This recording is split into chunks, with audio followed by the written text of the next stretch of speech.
Well, shocking, really, Ros. It could and it should have been avoided. This 7-hour blackout had a real, wasn't just an inconvenience, had a real human and economic cost. It, you know, it, lawyers and talk of suing, etc. It may make the headlines, but it doesn't fix anything really, does it? It didn't help the old lady who was stuck in the lift, unable to call 999, panicking about how she was going to be rescued. It doesn't help the businesses who lost a whole day's trade, some of whom had to throw away or give away all of their stock. And it certainly doesn't help the families who've had to cancel celebrations and other events, and it doesn't give them that time back. So really, it's not a question about lawyers; it's about keeping the lights on. You have spoken about this issue in Parliament and issued press releases after other power cuts in the past. Tell us, what do you think specifically could have been done to avoid this particular power cut?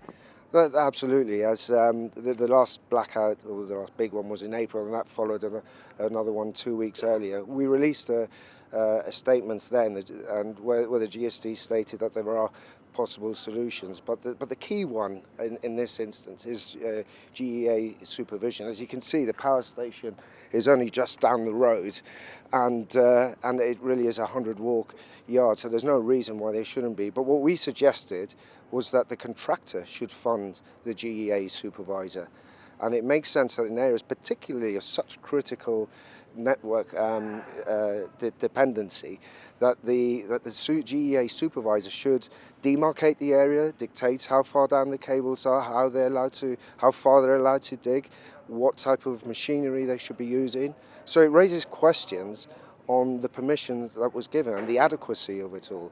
It raises questions as to do the people genuinely have the expertise for this job?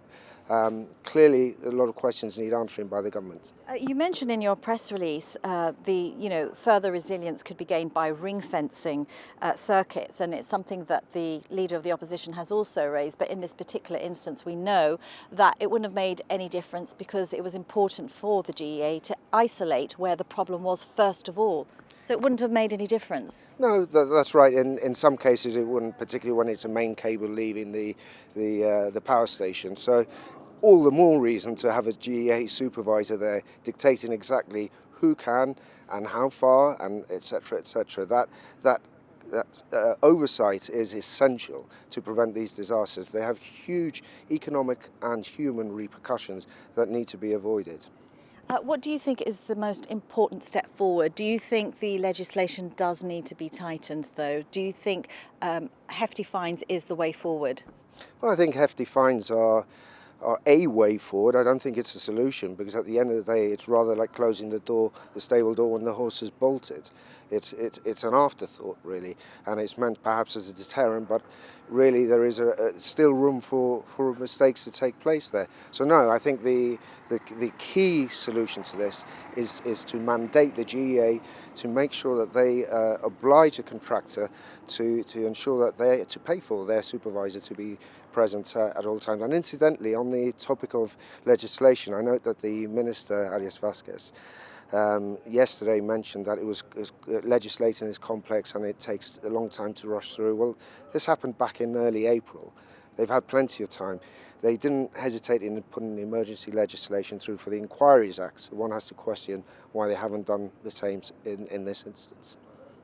And just finally, on one final note, Ros, I think it's worth mentioning that if we want to secure a future for our children, if we want to ensure that we have growth of our economy, then we need to make sure that our supply of electricity and the distribution of it is stable, and that's the key, the distribution. The government have invested a lot of money in the setup in the power station, rightly so, and now the best batteries to ensure that there's less chance of a power cut. But this general blackout is a black spot in their on their CV, and this genuinely needs to be done. It needs to be done quickly if we want to a prosperous future for our children. Then we need to ensure that our supply of electricity is reliable, and therefore we need to ensure that there's trust and